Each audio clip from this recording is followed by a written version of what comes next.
Okay, it's time for a new video, and this is a look at one of my Blu-ray Steelbook collections, and it's of the movie X-Men: The Last Stand, which I know at the time had a lot of mixed reviews in terms of what people thought of the actual movie, considering obviously X-Men and then X-Men 2, and obviously obviously this being X-Men Last Stand. This movie came out in 2006 and was an hour and 44 minutes.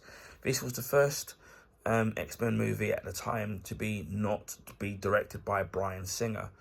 This is because at the time Bryan Singer was courted by Warner Brothers to direct Superman Returns.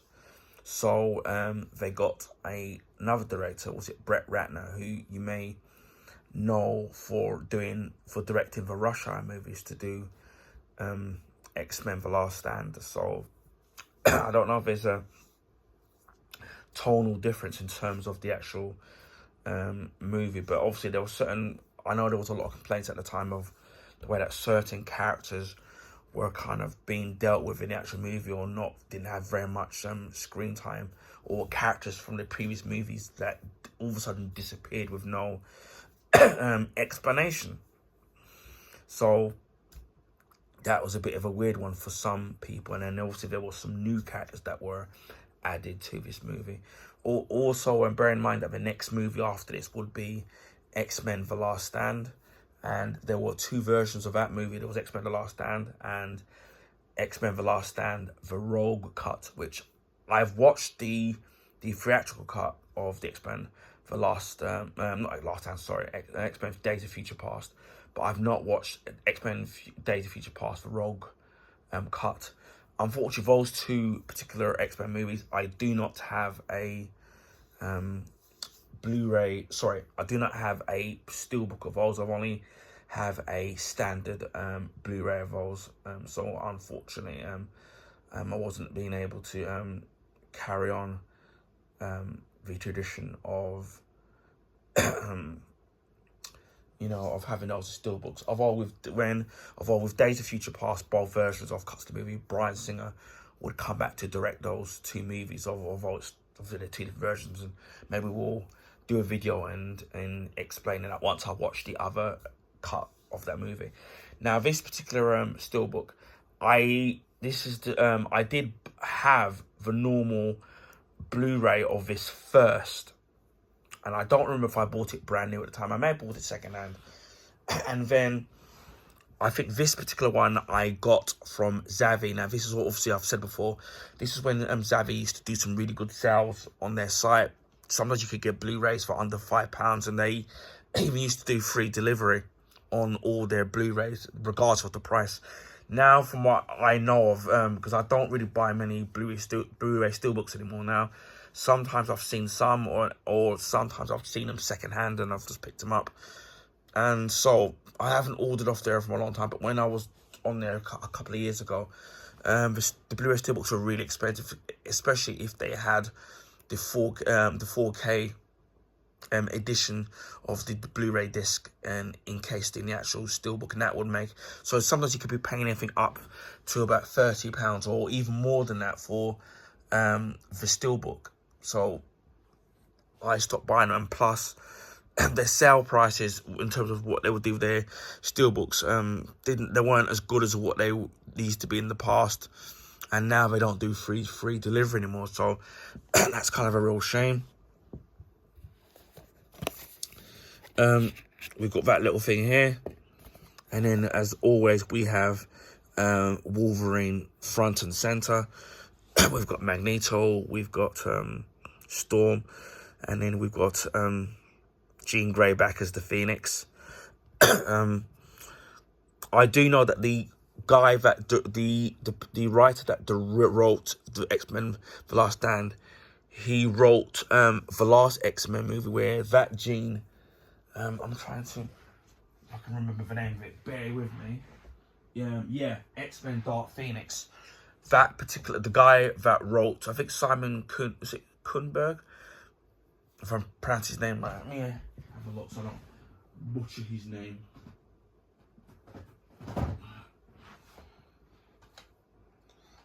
see his name here. It's really hard to see because the writing is kind of really small. Let me see if I can look it up on my phone rather than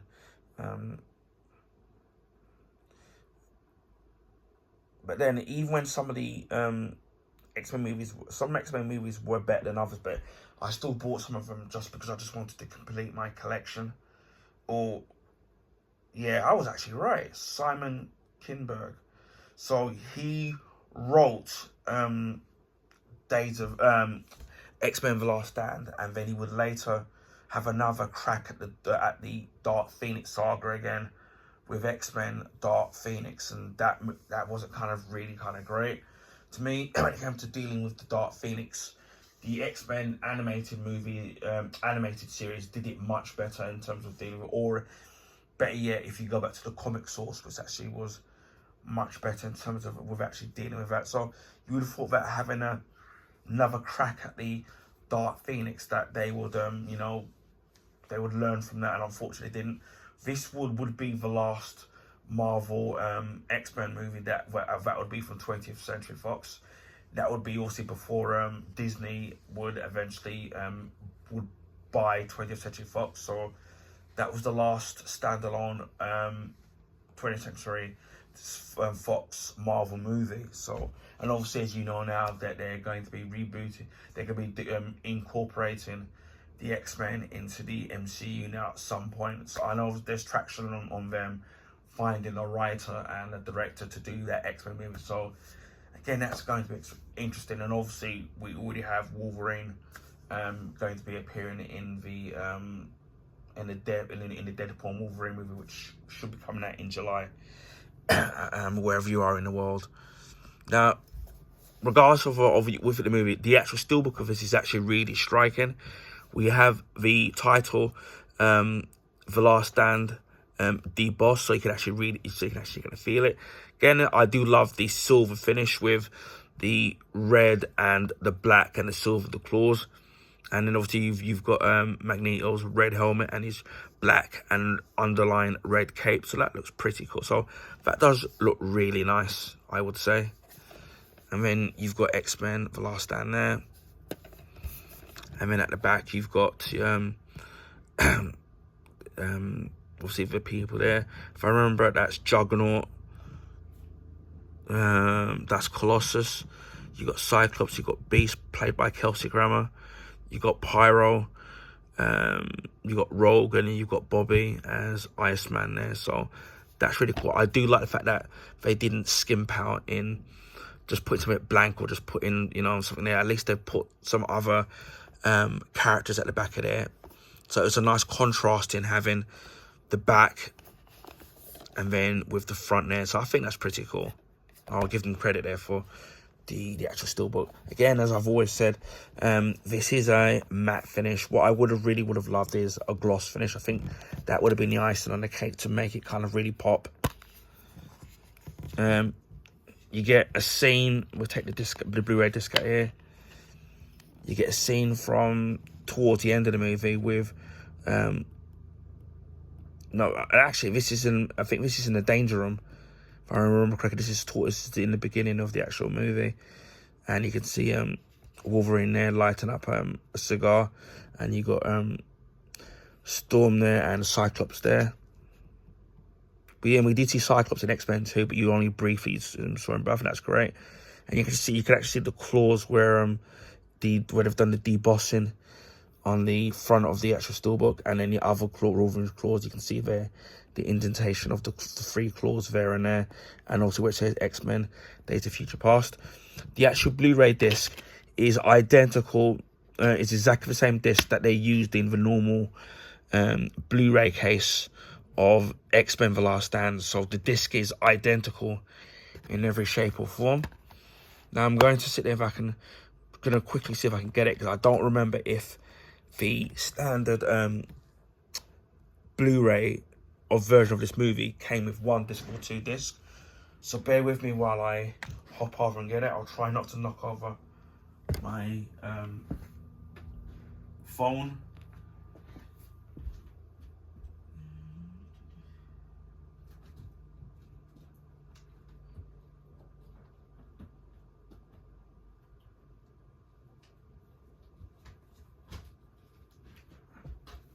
Okay, bear with me. Oh, I was wrong about something. I don't know, I was 100% wrong there. So, this is the standard edition of X-Men The Last Stand, sorry. And that does have completely different artwork on the actual front cover of the Blu-ray, which is of the Blu-ray case, which is really cool. No digital copy with this. I was wrong. Nothing really special about this. All you get is one Blu-ray disc, so all the extras are on one disc. I thought that the actual artwork on the actual Blu-ray disc was identical, but it actually isn't. So you've just got the simple X and then Wolverine's claws to show it's free, X-Men 3. And then obviously when you also look at this, it's complete, totally different artwork. This one I would say is a much nicer artwork because you've got the actual characters from the actual movie. So yeah, I think at the time when I did purchase this, I think I did pick it up for about £5, and it was free delivery as well. So I'm really glad that with the original trilogy that I managed to get all three of those as a steelbook, Blu-ray steelbook. And although the movie's a bit mixed in places, I really have grown to like this particular Blu-ray steelbook. I mean, it does look really nice, and the imagery on the actual steelbook is very striking. So as I said, it's a debossing on there. And then on Wolverine's claws, they've put the debossing on his claws as well. So when you kind of look at it, I'm not sure you'll be able to see it. It really, if I can get the direction, it really does kind of help to stand that out. But yeah, I would have loved if it had a little bit of a gloss finish to it. I do know that many years ago on YouTube that there was some hardcore Blu-ray steelbook collectors, which you don't see very often now, of people where they would add the actual gloss to their matte finish steelbook. So they would add the gloss to themselves, which is pretty easy to do, but to do the process. But obviously, it's making sure that you put an even coat in it, because if you accidentally do it wrong, then you've obviously you've then and you've not layered it right, then you'll ruin the actual Blu-ray steelbook. So I wouldn't attempt to do it, although I am kind of good at doing that kind of stuff, but I'm not gonna take that risk and then actually ruin it.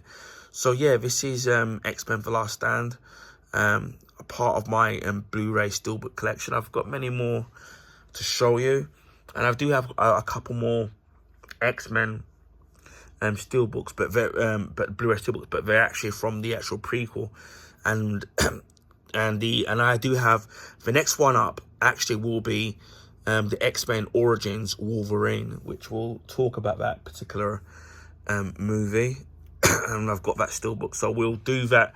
That will be the next X-Men Blu-ray steelbook that I will have.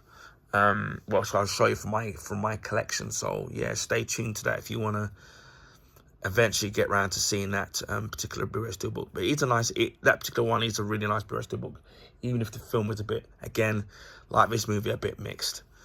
Anyway, I hope people enjoyed this video. Please feel free to share with your friends and family. Also, if you can give this video a thumbs up, I would really appreciate that. That will allow people to find my YouTube channel and content on YouTube recommendation page. Pardon me. This is because of the YouTube algorithms favor the bigger YouTubers, so their channel get advertised on the YouTube recommendation page. So give leaving them a thumbs up and a comment on my YouTube channel will allow me to find new subscribers and new viewers. And speaking of subscribers, if you already haven't, please consider subscribing to my YouTube channel. If you want to see stuff like this of my Blu-ray and DVD collection, my Blu-ray steelbook collection, Blu-ray unboxings, DVD unboxings, video game unboxings as well, comic book stuff, video gameplay and playthroughs, rant videos. I do a monthly vlog, so telling you what I've been up to and what I'm going to be doing for the up and coming months. So, and food reviews, drink reviews. I've actually got a McDonald's one coming up, so but that will probably that should be up before this. So I've got plenty of content to show you my YouTube channel. So please consider subscribing to my YouTube channel. Just before Christmas, we hit the 500 sub mark, and then a couple of weeks ago, or a few weeks ago, I should say, we hit the 600 sub mark. So a big thank you to all the subs, old and new. I really appreciate all of you getting me to where I am today, because without you guys, I wouldn't be where I am. So I really, really do appreciate that from the bottom of my heart. So a big thank you to each and every one of you. We're already more than halfway to 700 subs. So I didn't really expect, although you do want to expand where your subscription user base or viewership base, should I say. We're already halfway to nearly 700 subs. So we'll get there in a few weeks or a few months, who knows. Again, really looking forward to getting to 700 subs. The next massive milestone for me will be 1,000 subs. Again, that's going to be a long way to go, so we'll try and think something special to do once we actually get there. I do have a Twitch channel where I do live stream. I don't do it on a regular basis due to ongoing stuff in my real life and health issues. So if you follow me on my Twitch channel, I'll put the link in the description, and you follow me on there, and then obviously hit the bell button. You'll know when I'm live streaming. And then even if you miss that, the videos are archived. If the particular video games that I am doing, I don't have copyright claims in them, I usually export them to YouTube anyway. So speaking of YouTube, I do live stream on YouTube, but it's very rare that I actually do that. But from time to time, I do actually stream on YouTube. So I'm hoping to do some stuff now and again, but it's more when I do stream on YouTube, it's more casual stuff. Like if it's gonna be like a fighting game or a driving game, it's just something more casual that I'll do in there. So keep an eye out for that. Obviously, if you subscribed and you've got the notification bell on my YouTube channel, and it just leaves me to say, wherever you are in the world, please stay safe. And I'll speak to you again in my next video. Bye for now.